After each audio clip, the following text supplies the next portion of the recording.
los dos trocitos que mencionamos. Primero leemos 2 Corintios de 6 al 13 y dice así. Dice: nuestra boca se ha abierto a vosotros, oh Corintios, nuestro corazón se ha ensanchado.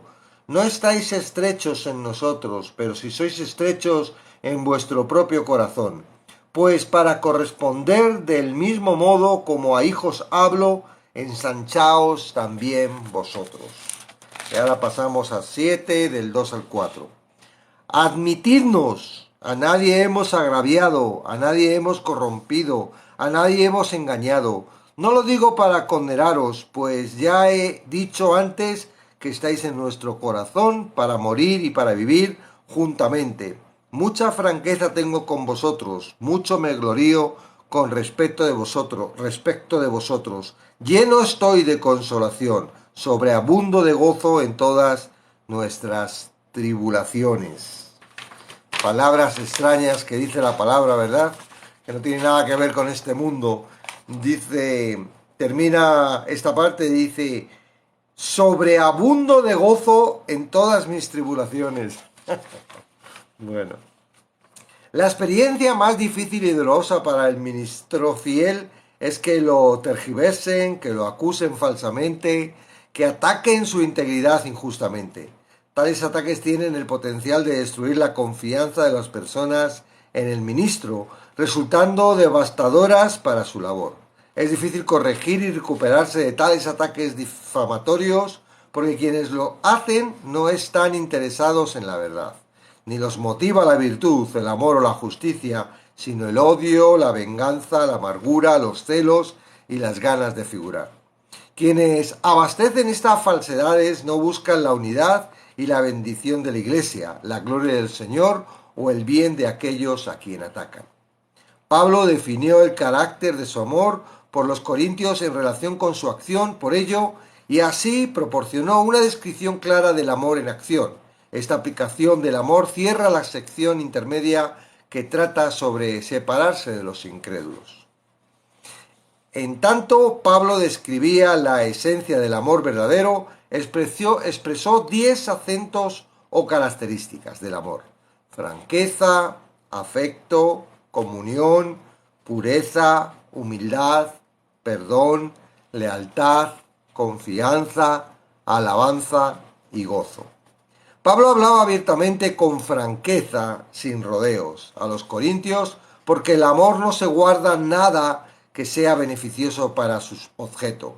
Jesús declaró que de la abundancia del corazón habla la boca. Y el amor de Pablo le hizo hablar con franqueza de 3 cosas. Primero, Pablo les habló con franqueza sobre Dios. Era sincero y veraz en cuanto a la palabra de Dios y las normas divinas.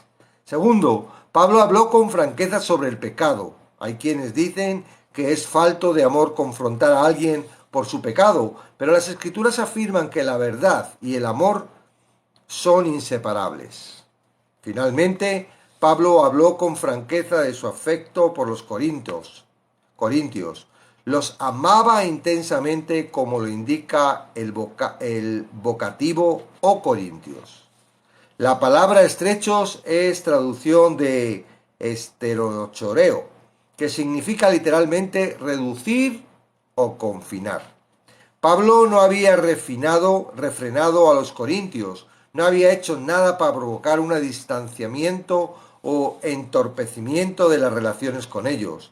Por el contrario, ellos se habían estrechado en su propio corazón con él. El rechazo de los corintios hería profundamente a Pablo. Con todo, a pesar de que nunca perdió su afecto por ellos, porque el amor verdadero todo lo cree y todo lo soporta. Pocas cosas son más dolorosas en la vida que el amor no correspondido, porque el amor anhela una respuesta. Las lastimeras palabras de Pablo expresan la tristeza penetrante que sentía por la falta de amor de los corintios hacia él.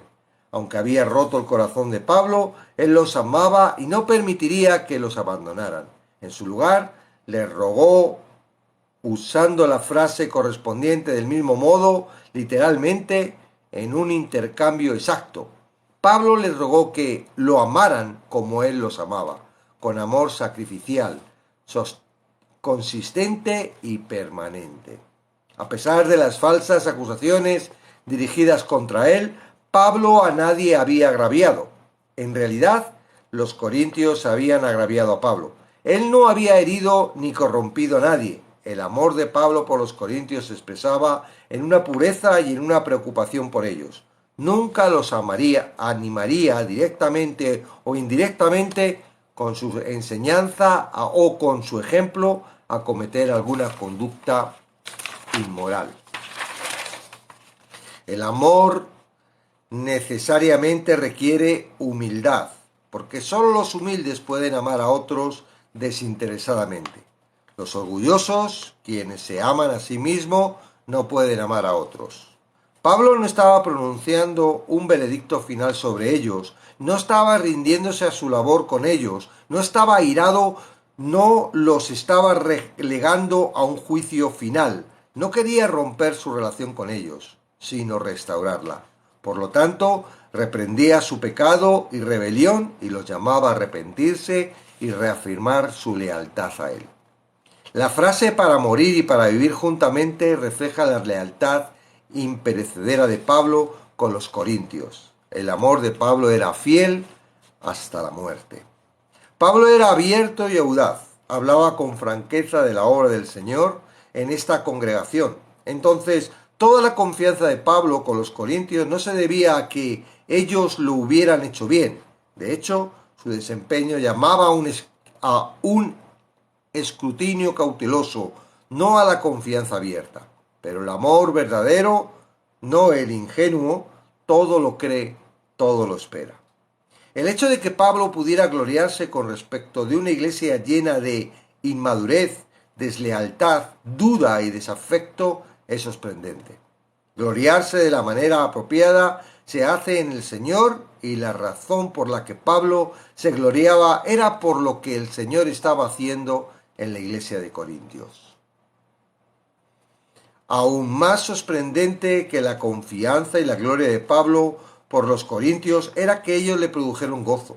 A pesar de todos los problemas que causaron a Pablo, él usó un verbo indicativo pasivo para decir que en el pasado y en el momento estaba lleno de consolación. Ni todas las tribulaciones podían cortar el gozo sobreabundante que sentía. Estos 10 acentos del amor genuino son reflejo del amor de Dios por los creyentes. Los ama lo suficiente para ser franco con ellos y les tiene un afecto tan profundo que le duele cuando el pecado interrumpe la comunión con él. El amor de Dios también le hace que sean la pureza de su pueblo. Por ello el Señor Jesucristo se humilló a sí mismo, haciéndose obediente hasta la muerte y muerte de cruz, de modo que los creyentes recibieran el perdón de los pecados. Su amor asegura lealtad eterna de Dios con su pueblo y hace que les confíe el Evangelio. Y Dios ama a su pueblo, se enorgullece de él y se goza con él. Los creyentes deben amar al prójimo de la forma en que Dios los ama, tomando a Pablo como modelo. Y no creas que eso lo puedes hacer. En tus fuerzas eso es imposible. Tú no puedes amar y tener estas cualidades si no es a través de Cristo. ¿Ok?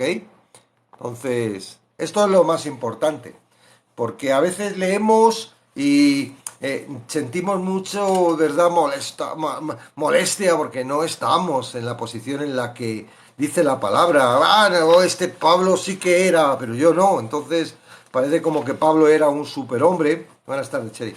Pero en realidad Pablo se movía con el Espíritu Santo y se veía todo, digamos, todo el carácter de Dios, todo el carácter, ¿verdad?, del Espíritu Santo, todo el carácter de Cristo, porque él se dio cuenta de que él tenía que morir para que realmente todo eso saliera en él.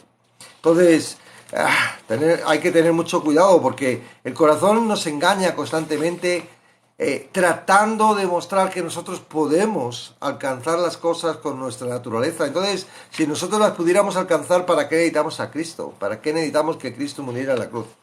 Entonces, eso hay que tenerlo en cuenta. Entonces, imposible imposible tener un amor como el que está expresando aquí Pablo, ¿verdad? Con un amor de franqueza, afecto, comunión, pureza, humildad, perdón, lealtad, confianza, alabanza y gozo.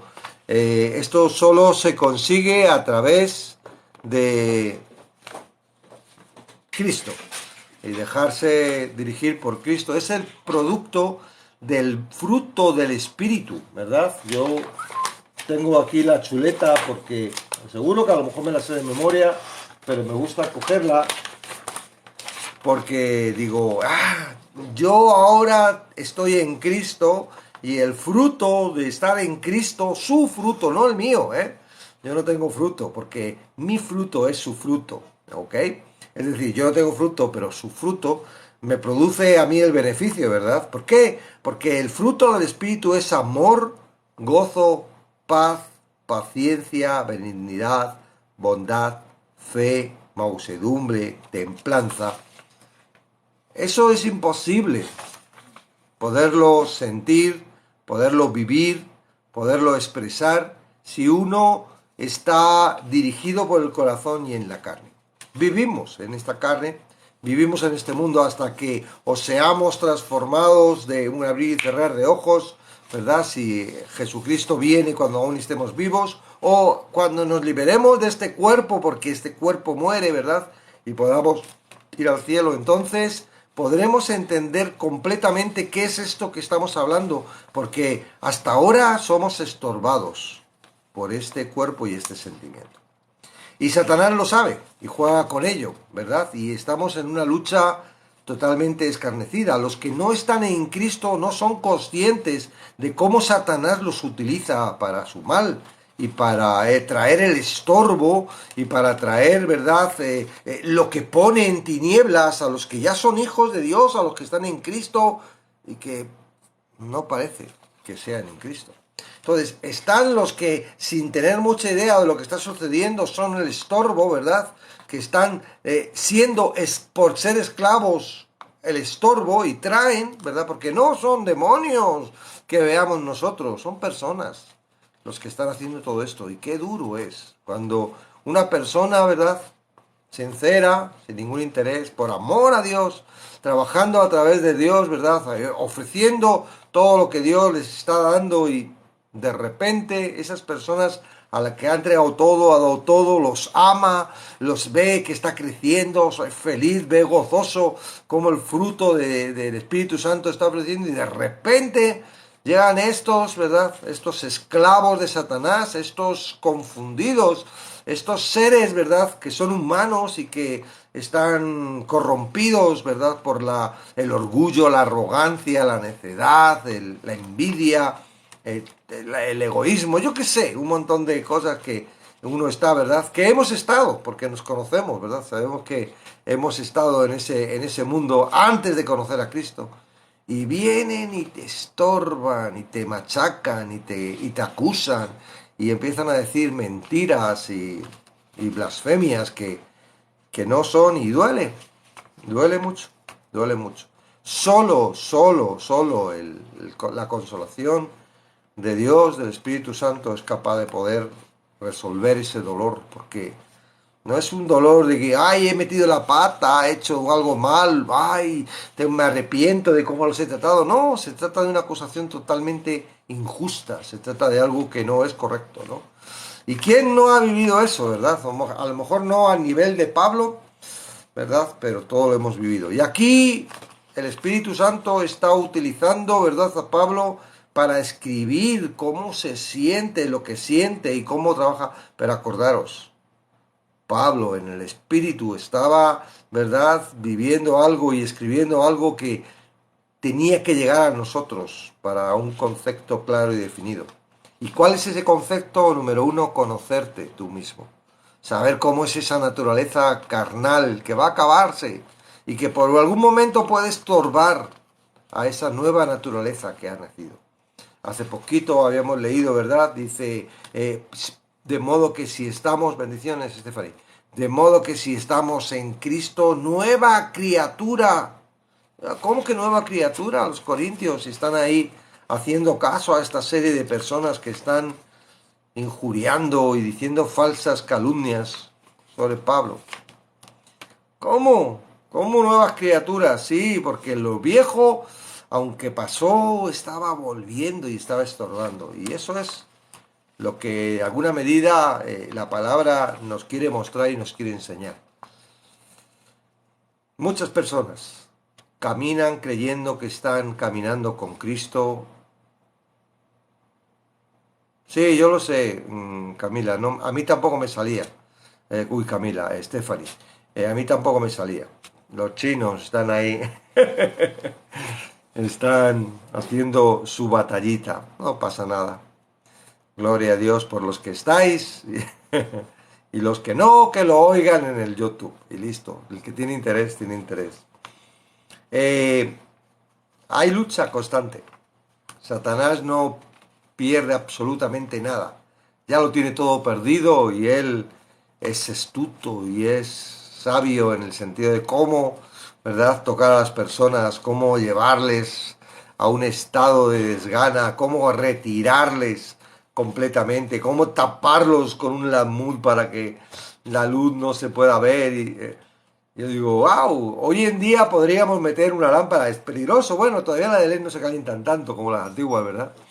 Pero imaginaros antiguamente meter una lámpara que era de combustión, que necesita oxígeno debajo de un lamut. De alguna forma eso se apagaba, ¿no? Dios no está diciendo que se apague, está diciendo que no va a ser útil, ¿no? Pero en aquella época eran lámparas, ¿verdad?, de aceite y tú le metes, ¡pum! Y lo que hace es apagarse. Ah, eso es lo que quieren que creamos los que creen que la salvación se pierde. No, no se apaga. Pero sí estorba. Sí te mete en unas tinieblas que corta la comunicación con Dios. Y cuando tú no tienes comunicación con Dios, ya es un problema no tener comunicación con Dios. El mayor problema es que la comunicación que tienes es con tu corazón. ¿Qué pasó con Adán y Eva? Que cuando escuchó la voz de la serpiente y comió del fruto, ya no escuchaban a Dios. Ahora ya habían muerto. Sí, Dios los vino a echar la charla. Y de alguna forma les habló y luego les vistió y les puso traje. De alguna forma los rescató, ¿verdad? Pero escuchaban la voz de Dios, sus ojos fueron abiertos, lo tenían cerrado, no veían el bien y el mal porque solo vivían para la voz de Dios. Y de repente dijeron, ¡wow, qué bueno! Poder ser como Dios. Un engaño de la serpiente, ¿verdad? Ese es el mayor atributo, bendiciones Mari, el mayor atributo del Satanás es que es increíblemente bueno engañándonos, ¿verdad? Porque bueno, hubiera sido genial para Adán y Eva ser como Dios. ¿Qué pasa, colega? Pero no, era mentira. Los llevó a la mentira, ¿verdad? Los llevó a la muerte. Y eso está constantemente haciendo Satanás. Ya nacemos muertos por eso, ya directamente nuestro ser, a través de eso nacemos muertos, nacemos dependientes, esclavos de él. Por eso a veces yo digo, bueno, es mejor que no nazcan niños, aunque nacen y rápidamente son conquistados. Digo rápidamente, ojalá fuese así. Ah, ojalá, ¿verdad? Ojalá ahora hubiera un avivamiento, pero real, señores, un avivamiento real. A mí no me gustan los avivamientos de Satanás. Yo no he visto todavía en los avivamientos que haya analizado por ahí, el de la calle Susa y todo esto, los pentecostales y todo esto. Esto es una imitación muy mala. No, no, no. Pero lo vamos a ver. Vamos a estar en un sitio donde no va a haber ni uno que esté fuera de Cristo. Vamos a estar con Él. Y ahora lo que está sucediendo es que cada uno que va entendiendo esto va entrando a Cristo y va formando el cuerpo de Cristo. Y muchos no nos conocemos unos a otros, ¿verdad? Yo me imagino que el dedo no conoce las partes interiores del cuerpo. El dedo conoce las partes cercas de donde está, ¿no? Y las que rasca.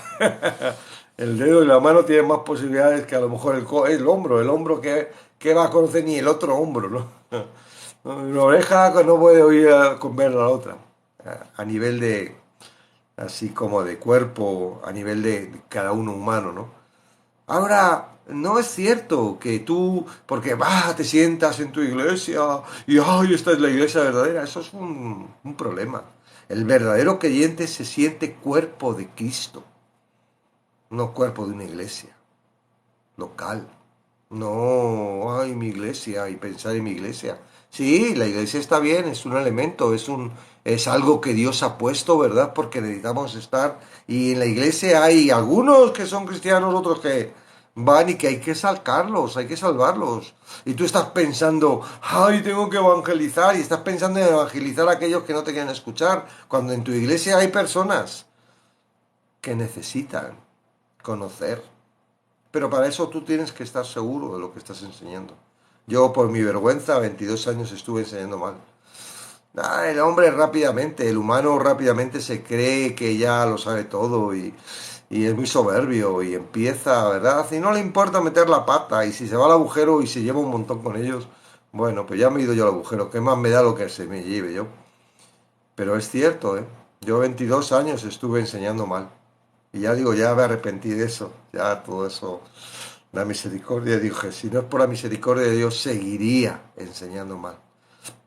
Por eso digo que estar en Cristo, estar en el cuerpo, uno dice, yo ya considero, soy parte del cuerpo, lo que Él quiera, donde Él me dirija, no es algo que, ay, qué bien que estoy, ay, qué a gusto, ay, qué cosas que... No, no es algo de eso. El gozo, el amor, la mansedumbre, todo esto que el Espíritu no tiene nada que ver con las cosas de este mundo.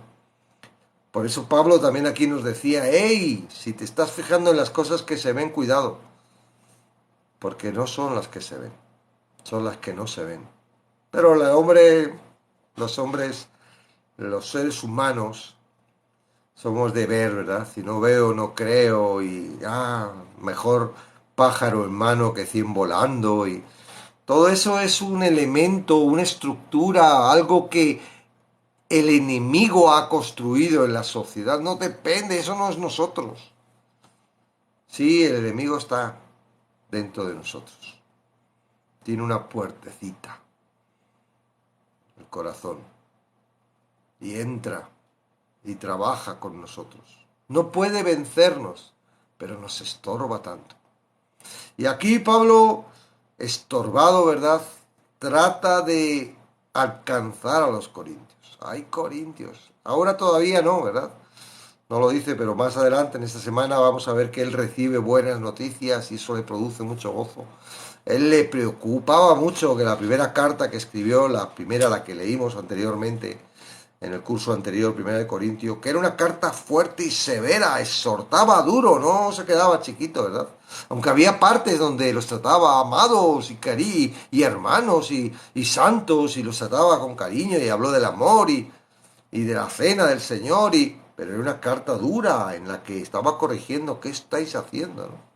Bueno, algo parecido a los Gálatas que también les pega caña, ¿no? Hombre, habéis empezado bien y vais a terminar tan mal. Y él estaba preocupado, ¿no? Porque los amaba. No el amor con el amor del hombre, era el amor de Dios. Los amaba. Y bueno, Dios fue propicio y los corintios se dieron cuenta y hubo una buena respuesta. Todo esto lo vamos a ver en estos días, ¿verdad? Porque Pablo lo dice, ¿no? De forma aislada en distintas partes del libro de Segundo de Corintios lo dice. Bueno, las experiencias dolorosas parece mentira que puedan producir gozo. Pero es que el que cree en Dios y cree en la palabra, el que cree en Jesús, tiene que enfrentar, ¿verdad?, la realidad de la mente, la realidad de este mundo físico con la de su palabra. Y si su palabra está diciendo que al que ama a Dios, todas las cosas les es para bien, es para bien. No, pero ¿cómo esto va a ser para bien si a mí me está sentando fatal? Si yo estoy sufriendo muchísimo.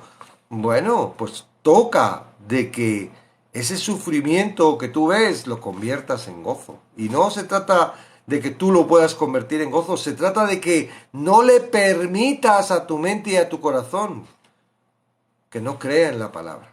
Tú tienes que decirte, esto me está doliendo, pero es para bien. Es para bien. Es como el que va al gimnasio, ¿verdad?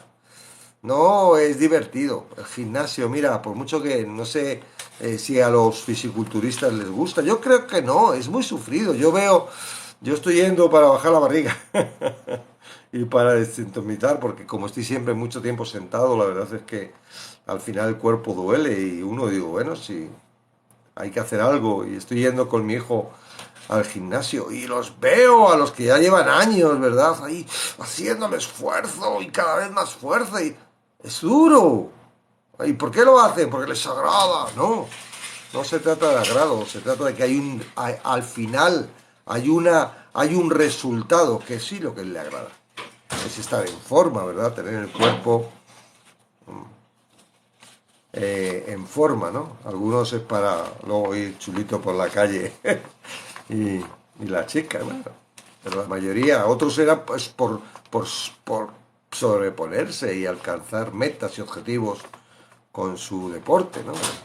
Pero es duro, ¿eh? Esto es igual, el sufrimiento es duro, pero el resultado es bueno, porque Dios lo permite y es para bien. De alguna forma Dios trabaja con nosotros, ¿verdad?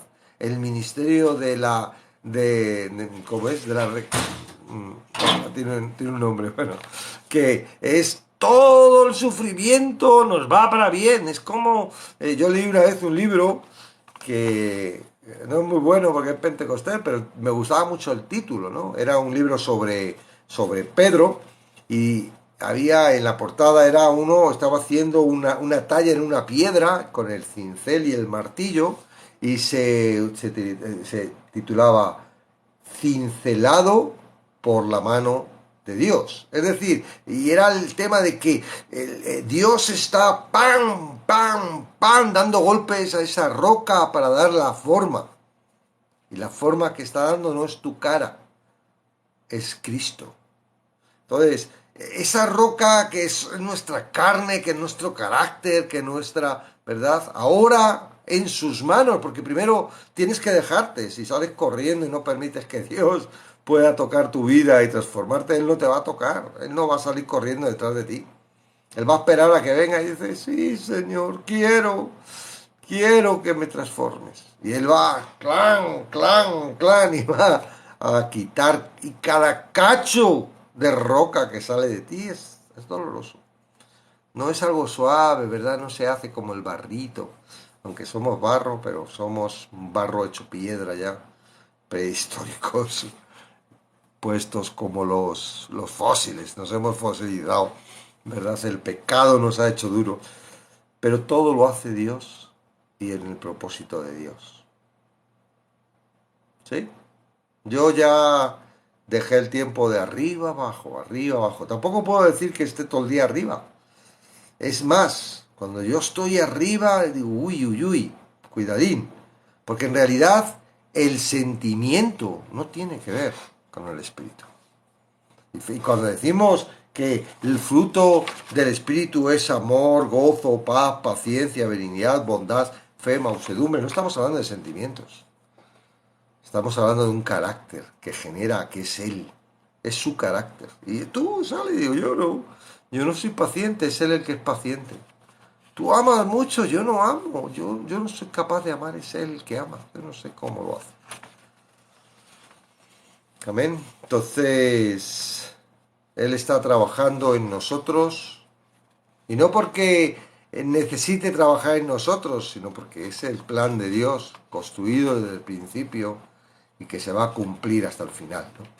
Y que estamos en un proceso, y estamos en procesos. Y hoy estamos aquí, 10 personas, poquitas, no sé qué han hecho TikTok con nosotros. Pero no pasa nada, porque Dios, el propósito, no hay nada que Satanás no haga, que Dios no controle. Y Él lo permite. Y lo está permitiendo, pues yo qué sé. Bueno, para mí, para quitarme el orgullo, para decir, a ver, ¿por qué estás ahí? ¿Estás por el número o porque realmente quieres estar? Independientemente del número, aunque solo hubiera una persona, ¿verdad? El discipulado a veces es duro. Dedicas muchas horas a tu discípulo y de la noche a la mañana el discípulo vuela. Ojalá volara ¿verdad? Siempre para bien y para hacer otros discípulos, pero a veces no llegan a alcanzar la salvación. No depende de ti, ¿eh? No creas, dice, ¡ay, qué mal lo he hecho! No sé de qué dependerá, pero no todos terminan, ¿verdad? Hay muchos que una raíz de amargura les funde y no alcanzan la salvación. No la alcanzan. Bueno, cuando alguien alcanza la salvación y se marcha y vuela y ya tiene el conocimiento y ya sabe que está en manos del Espíritu Santo, ya, bueno, tú ya has hecho tu trabajo. Así es el trabajo del discipulado. El discipulado es un caminar con Él hasta que, oye, Jesús fue, aunque Él nos mandó al Espíritu Santo, pero Jesús se fue. Ahora el Espíritu Santo también está en tus discípulos.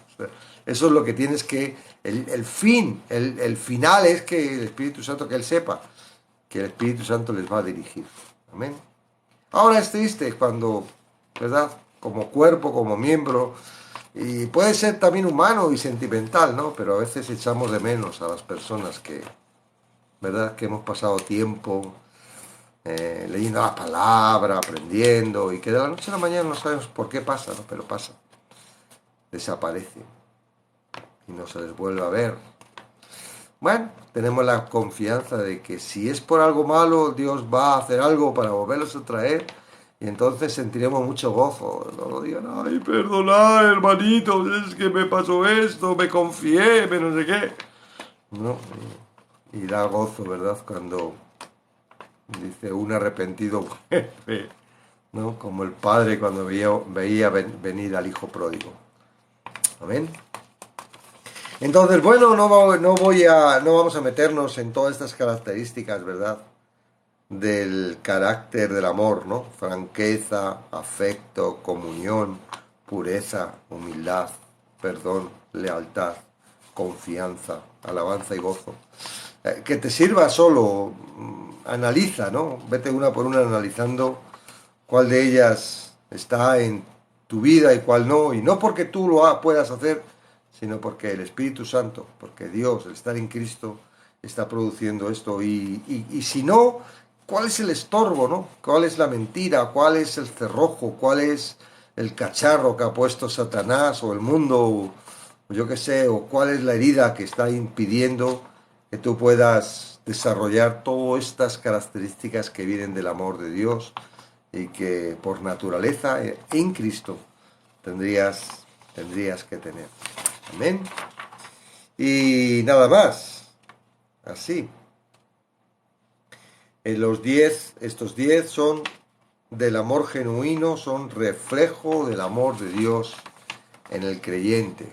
Si tú no lo sientes directamente de Dios, estas características, difícilmente vas a poder desarrollarlas, no, o que se desarrollen en ti, porque nosotros le amamos a Él porque Él nos amó primero y necesitamos conocer ese amor, ¿verdad? Para podernos. Es una fuente. Tú vas al grifo y llenas el vaso. Sin grifo, si no hay nada en el grifo, pero en este caso Dios no está seco. Dios es corriente constante. Y si tú vas y te metes debajo de la corriente de Dios, vas a ser expuesto y vas a ser lleno de todos estos elementos. Y una vez estés lleno, ya no vas a ser tú, es lo que has recibido, ¿verdad? Ya no es lo que tú tienes, es lo que Él te ha dado y que, bueno, quiere que tú te vacíes.